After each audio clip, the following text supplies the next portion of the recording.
چونکہ ہمارا واحد ملک اسلام کے نام پہ بنا تھا، تو میں آپ کے سامنے یہ تاریخ رکھنا چاہتا ہوں۔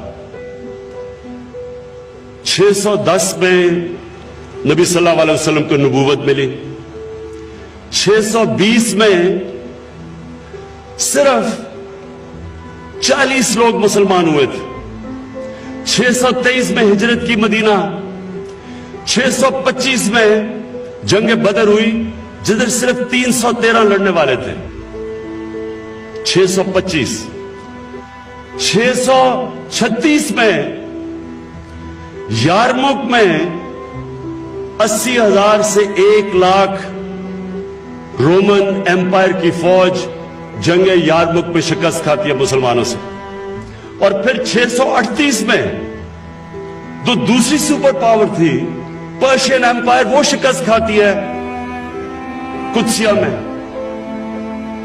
تو یہ سب غور کریں کہ یہ کیا ہوا، وہ دنیا کے عظیم لیڈر انہوں نے کیا کیا ان لوگوں میں جو کہ کہاں قبیلوں میں بٹے ہوئے، جن کی اہمیت ہی کوئی نہیں تھی، ریگستان میں رہتے تھے، انہوں نے کیا کیا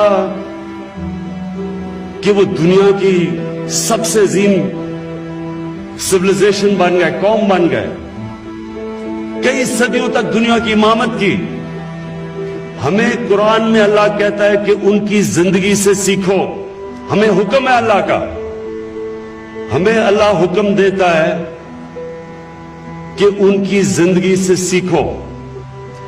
تو ان کی زندگی سے ہم نے کیا سیکھا؟ یہ واحد ملک تھا جو اسلام کے نام پہ بنا تھا۔ ان کی زندگی سے ہم نے یہ سیکھا کہ ایک لوگ ایسے اٹھتے ہیں جب وہ قوم بن جاتے ہیں، بٹے ہوئے قبیلوں کو انہوں نے اکٹھا کر کے قوم بنا دیا، اور انہوں نے کیسے قوم بنایا؟ ہر انسان کا سٹیک ہو گیا اس قوم کا حصہ بننے میں۔ جب ایک انسان کو انصاف ملتا ہے، مطلب یہ کہ طاقتور کمزور پہ ظلم نہیں کر سکتا، جب ایک کمزور یہ سمجھتا ہے کہ ریاست میری حفاظت کرے گی اگر میرا طاقتور سے مقابلہ ہو گیا، تو وہ پھر اس ریاست سے جڑ جاتا ہے، وہ قوم کا حصہ بن جاتا ہے۔ جب وہ یہ سمجھتا ہے کہ ریاست میں اگر کمزور ہوں میری مدد کرے گی، جو پہلی دنیا کی تاریخ کی فلاحی ریاست بنائی تھی نبی صلی اللہ علیہ وسلم نے، میرٹ کا نظام لے آئے، جو اچھا کرتا تھا اوپر آ سکتا تھا، یہ نہیں کہ صرف ایک ایلیٹ کے لیے ایک ملک بنا ہوا تھا۔ اور انہوں نے تعلیم کے اوپر زور دیا، کوئی قوم تعلیم کے بغیر نہیں اٹھتی۔ وہ پرنسپلز انہوں نے سیٹ کیے تھے، وہی پرنسپلز آج جو ہمارے مسئلے ہیں پاکستان کے، انہی پرنسپلز پہ یہ ملک اٹھے گا۔ ہمارے بڑے مسئلے ہیں آج، قرضوں میں ملک ڈوبا ہوا ہے، پانی کا مسئلہ ہے، بجلی کا مسئلہ ہے۔ یہ میں 2-3 ہفتے صرف پریزنٹیشنز لیتا رہا ہوں ڈیفرنٹ ڈپارٹمنٹ سے کہ کتنے مسئلے ہیں پاکستان کے، لیکن میں آج آپ کو کہہ رہا ہوں یہ ملک اٹھے گا، ایک عظیم قوم بنے گی۔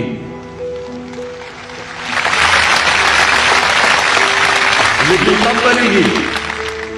جب ایک چھاپڑی والا، ایک مزدور سڑکوں پہ کام کرنے والا، پولیس والے، ہمارے فوجی جو سپاہی جو محنت کرتے ہیں، جو لڑتے ہیں ہمارے لیے، جو ایک کسان سارا دن کام کرتا ہے، جب یہ سب یہ سمجھیں گے کہ چلے میں تو محنت کر رہا ہوں لیکن میرا بچہ سرکاری سکول میں جائے گا، اور اس سرکاری سکول میں سے جب وہ نکلے گا تو وہ انجینئر بھی بن سکتا ہے، ڈاکٹر بھی بن سکتا ہے، جنرل بھی بن سکتا ہے۔ جب وہ مزدور یہ سمجھے گا کہ اگر میرے سے کوئی ظلم کرتا ہے، میرے حقوق نہیں ملتے، تو میں اگر عدالت پہ جاؤں گا مجھے انصاف ملے گا۔ جب یہ کمزور طبقہ یہ سمجھے گا، چھاپڑی والا، کہ اگر میرا بیوی بچے بیمار ہوتے ہیں تو وہ ہسپتال میں جائیں گے، ان کا علاج ہوگا مفت، ان کو پیسے نہیں دینے پڑیں گے۔ وہ یہ سمجھے گا کہ میرا بیٹا اگر محنت کرے گا تو وہ بڑے سے بڑے عہدے پہ پہنچ سکتا ہے،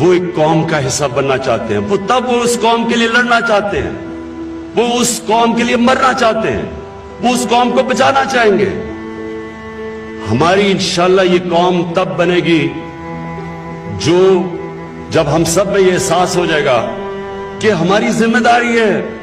یہ جو 43% بچے جن کی سٹنٹڈ گروتھ ہے کیونکہ ہم ان کو خوراک پوری نہیں ملتی, جب ہم ان کو اپنے بچے سمجھیں گے, جب ہم یہ سمجھیں گے کہ جو مدرسوں میں 24 لاکھ بچے پڑھ رہے ہیں ان کا بھی حق ہے اس ملک میں اوپر آنے کا, جج بننے کا, جنرل بننے کا, یہ بھی اوپر آ سکتے ہیں. یہ قوم تب بنے گی.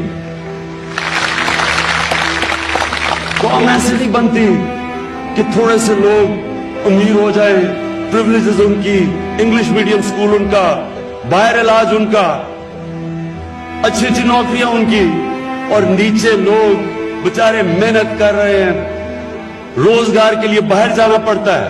8,000 بعد پاکستانی جیلوں میں پڑا ہوا ہے کیونکہ وہ بچارے روزگار کے لیے ویزا بھی لیتے ہیں, پھر یعنی انلیگل بارڈر بھی کراس کرتے ہیں, صرف روزگار کے لیے, کیونکہ ہم اپنے ملک میں روزگار ان کو نہیں دے سکتے. تو یہ آج میں اب سب کو یہ کہنا چاہتا ہوں کہ دیکھیں, ہمارے لیے نبی صلی اللہ علیہ وسلم نے وہ پرنسپلز دے دیے تھے جس سے وہ بٹے ہوئے عرب, ریگستان میں رہنے والے غریب ترین لوگ, ان کو اٹھا کے انہوں نے دنیا کی امامت کروائی. یہ تاریخ کا حصہ ہے, یہ کوئی گریک میتھولوجی نہیں ہے, یہ ہیومن ہسٹری کا حصہ ہے.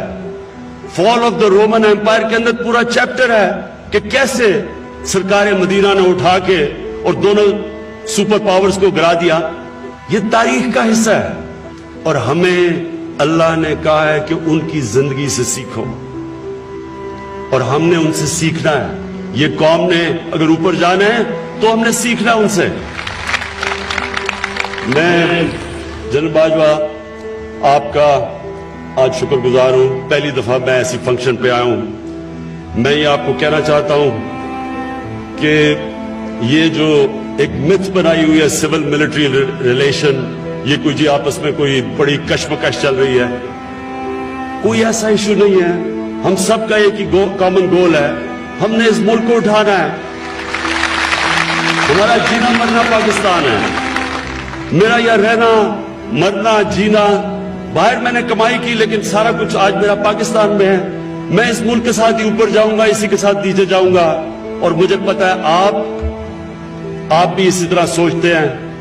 اور پاکستان فوج ایک ادارہ ہے, اور انشاءاللہ باقی سارے ملک کے اندر اداروں کو بھی, جو ادارے کمزور ہوئے ہیں ان کو بھی ہم اٹھائیں گے. یہ مثال ہے ہمارے سامنے کہ ایک ادارہ اگر انٹیکٹ ہوتا ہے تو یہ جنگ لڑے ہیں پچھلے 15 سال, جس میں سارے ہمارے دشمن کود پڑے تھے, پوری انہوں نے کوشش کی پاکستان میں تقسیم کرنے کی, لڑائی کرنے کی, دہشت گردی کرنے کی, پورا فائدہ اٹھایا جب ہم کسی اور کی جنگ میں گئے.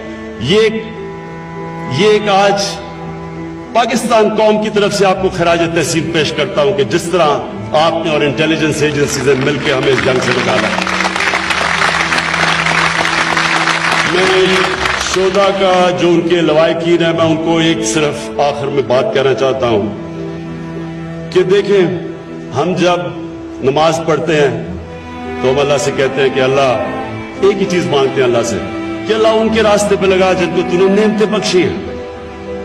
تو نعمتیں تو اللہ نے سب سے پہلے پیغمبروں کو بخشی ہیں, اور پیغمبروں کے بعد جو سب سے بڑا درجہ ہے وہ شہیدوں کا ہے. تو آپ سب کو جنہوں نے اس دور پہ اپنے قریبیوں کو شہید ہوتے دیکھا ہے, تو آپ کو یہ اس چیز کی پورا مطمئن ہونا چاہیے کہ ہم تو آخرت میں ماننے والے ہیں. مسلمان تو ہے ہی وہ جو آخرت میں مانتا ہے. تو آپ سب کو اس چیز پہ مطمئن ہونا چاہیے کہ اللہ ان لوگوں سے جنہوں نے ہمیں بچانے کے لیے اپنی جان کی قربانیاں دی, اللہ کے لیے پیغمبروں کے بعد سب سے بڑا درجہ ان شہیدوں کا ہے. بہت شکریہ.